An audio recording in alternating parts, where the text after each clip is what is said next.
guys, kita ada Y16 color baharu.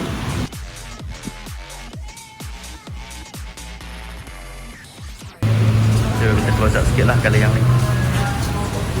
Side dekat sini.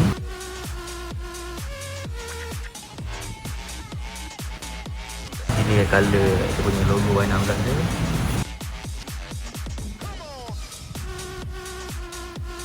Dia punya color lemon ni memang agak menyelah sikit. Ala-ala Rossi lah orang kata. Nice lah bagi aku.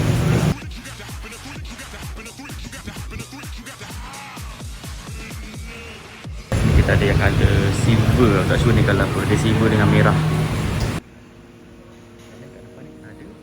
Warna silver dan purple. Ni bagi macam kalau korang tengok Dragon Ball Z kan, dia macam Frieza punya colour. Silver, purple.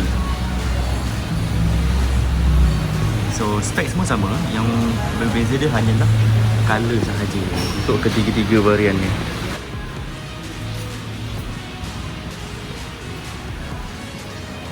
Jom kita tengok daripada view belakang pula.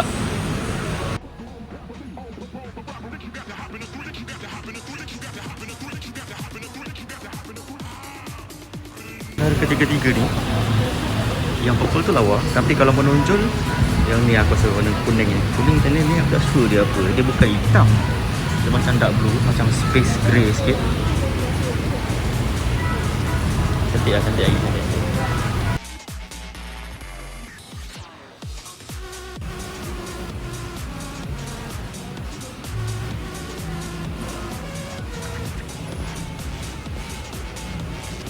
Kedai ni dia dah modi-modi sikit.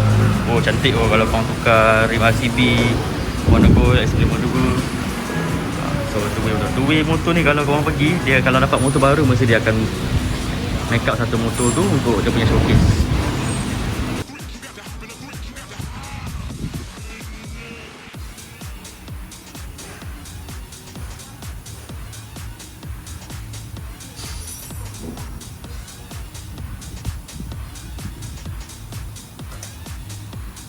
Sun motor ni ada kat luar.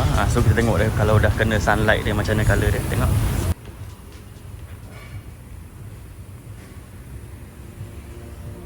So tadi dalam kedai kan indoor punya view.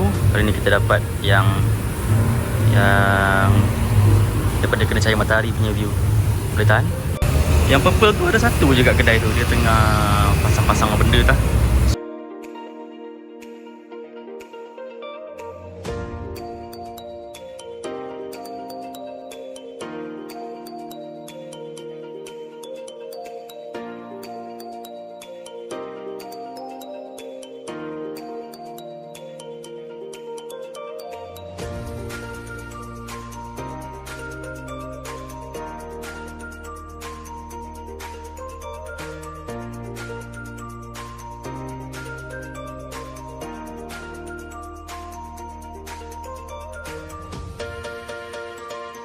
Saja itu saja video daripada aku mengenai warna-warna baru Y16 ni.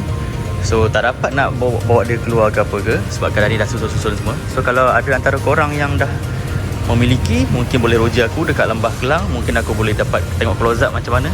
Ataupun korang dah modi-modi sikit, boleh roja-roja. So itu saja video daripada aku. Thank you guys for watching. Every day will continue. I'll see you guys in the next video. Ciao.